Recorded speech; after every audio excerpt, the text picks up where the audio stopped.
Hey guys, it's your girl Wandika, originally from Jamaica, and I have two altered books that I want to show you.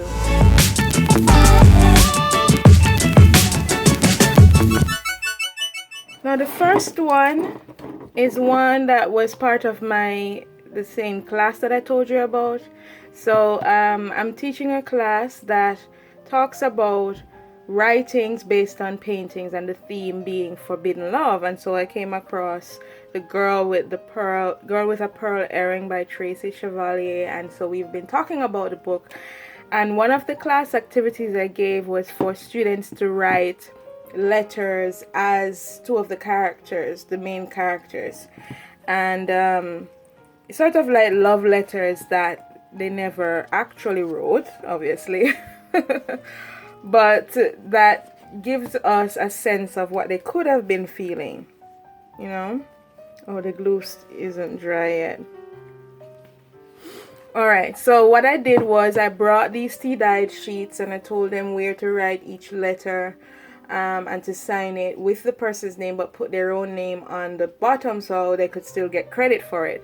And so when we have our exhibition, I'll be putting this as one of those pieces that's nearby. I'm gonna get a giant poster of this and put the student work that relates to this book over there as well, so that it can have some continuity.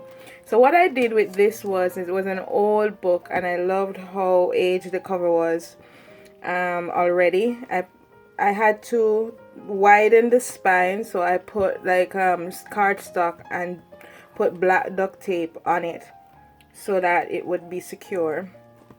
And then I put on some lace, and then I sewed it, but the sewing wasn't as neat as I normally do it, so I covered it up with these adhesive strips. I Mod Podged on the picture on the cover so that, you know, I was gonna write words, but I don't think it needs any words. So alright, because it's a book about letters, I put an envelope here in case, because there are a couple of students who weren't in class, and you know, I do want them to have the experience. Some of them may have been like a legitimate reason they weren't there, not that I reward bad behavior for missing class, but things happen, and so I have some pockets in case they want to write it and put it in there. I do also have some extra spaces here too, but you know, something tells me that it might not be a good idea to give them to write it in it, because it's already a little bit fragile. And that was intentional because I want it to look like an old book, obviously a vintage book. So I wrote a note here. This book contains the letters of maidservant Greed and the 17th century painter Johannes Vermeer, if they could have spoken frankly to each other about love.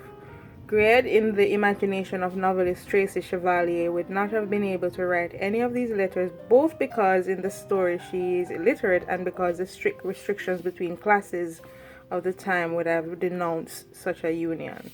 With these letters we ask, what if? Right? So I gave them a chance to explore if you could give her some agency, because she doesn't really get a chance to say what she really thinks. We're in her mind, so we know what she thinks, but we don't get a chance for her to say. She doesn't get an opportunity to say it. I thought it would be important to know that the students who pen the letters do not all agree, but together they express the complexity of feeling, the forbidden, and the nature of love, which is our theme for this class. I'm not going to keep this because, I mean, it kind of takes away from the whole time period accuracy, but it keeps falling out, so I'm going to put it here for now. Alright, and there are some sections where I stamped that were blank so that it would add some interest. So what the students did, I told them that on this side they write as the maid, and on this side they write as the master. So that when I put it together, and this is the first journal where I had to individually sewing pages, because normally I would put them a number of pages into one signature and sew that signature, but it would not have made sense because the letters correspond, and so each person had only one sheet, so I ended up having to sew. So that's why there are so many. I don't know if you can tell there. That's why there are so many stitches or sewing, you know what I mean.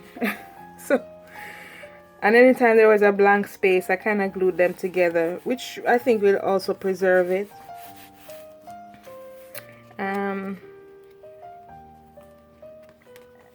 So like here there were 2 blank spaces, and I did that, so it would have the whole sense that this is a book that someone compiled. It's taking, I used I had Mod Podge in here, and I also used this tacky glue, but the Mod Podge I think takes a little longer to dry. So that's basically it. I think I might also put a stamp here. One student wrote hearts. Okay. I think this is one way for them for the book to come alive to them, you know. So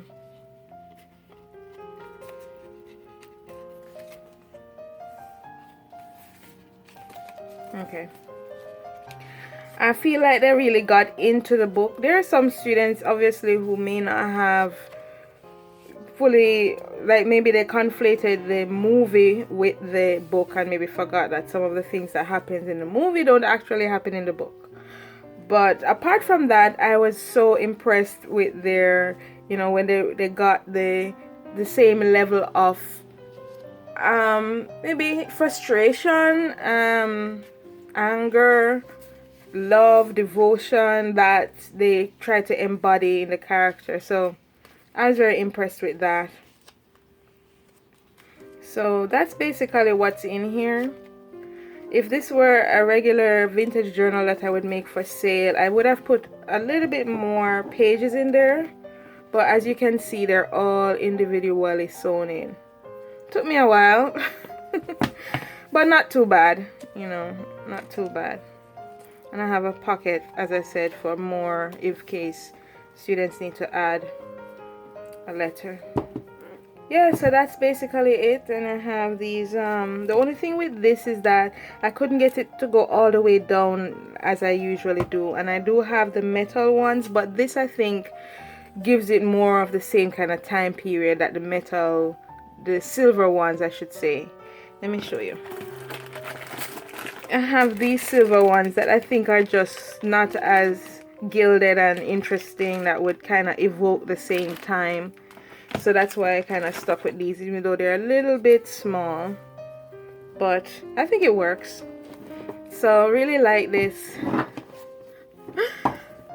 You know, I can't wait to see what they do for their final projects, because some students are going to be doing paintings.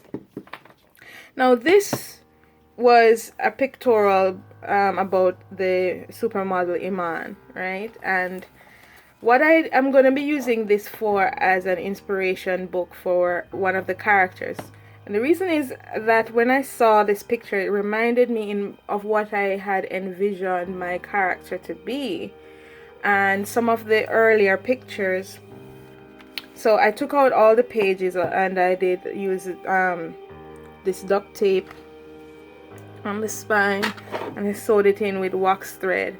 I didn't use wax thread for this because I didn't have any of this color.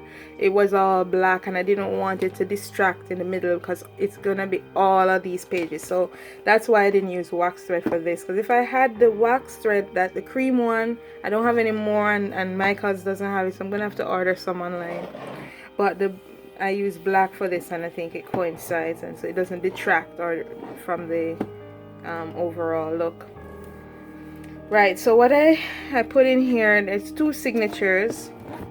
That's what I meant, where instead of doing individual, like I grouped them into signatures and sew them that way. So I have tea-dyed paper in here. So I have, yeah, so this is the picture I saw as well, and I was like, this is my character, this is how I thought of her. And this is a young Iman, of course. This is Iman's mother, but it reminded me of maybe this could be the mother, and then I can write some notes about it. So it's sort of like a history of the character, and because I've been it's been so hard for me to go back to the novel. I don't know why. I needed to find a way to get back into it, and because I have been journaling a million things and not doing what I need to do, this was one way for me to get back to it. And now I'm so fired up. I already have some ideas. I'm gonna spend the break and the rest of this day, once I'm done marking papers, to work on this, because I have some ideas I want to put. So it's sort of her history.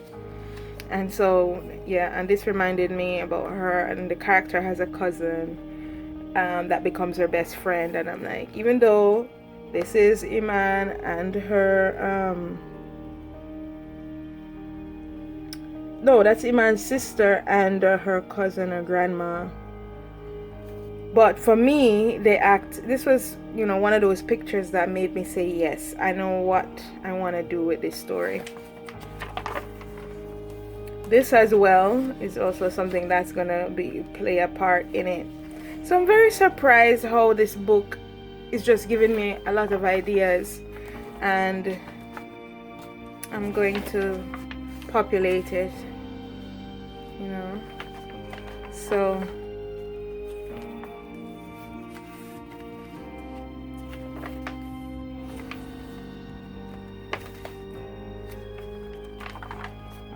that's basically it. Lots of pictures, anti-dyed paper,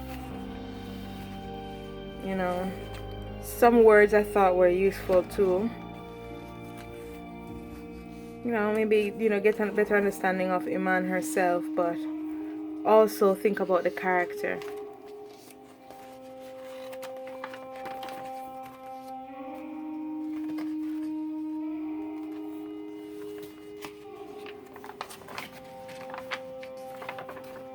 And I use black tea for this.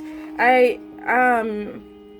don't have those coffee bags, which I really like how dark coffee makes paper, but black tea also does that, just in a different way. And the problem is I have those loose grains, and it gets kind of messy. So until I have, and sometimes I strain it and it doesn't come out the way I like anyway. So that's why I stick with those tea bags. Just boil a bunch of them and then soak it.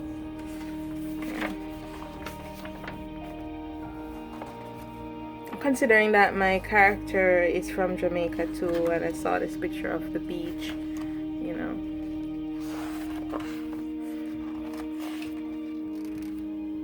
Yeah, so this, I'm so glad that I found this book, because it's offered me a re-entry into what I've been working on. That and some music that I've been listening to lately. It's just given me a new attitude toward my story. I wasn't feeling that the people were real.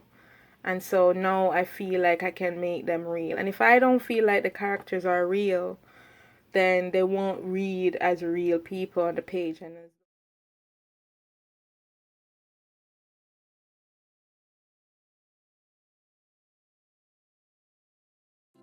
thank you guys for sticking around, and I'll see you guys in the next video. Don't forget to like, share, comment, and subscribe. Check out my website. Go to my online shop. I do have journals for sale. And I'll see you guys next time. Walk good.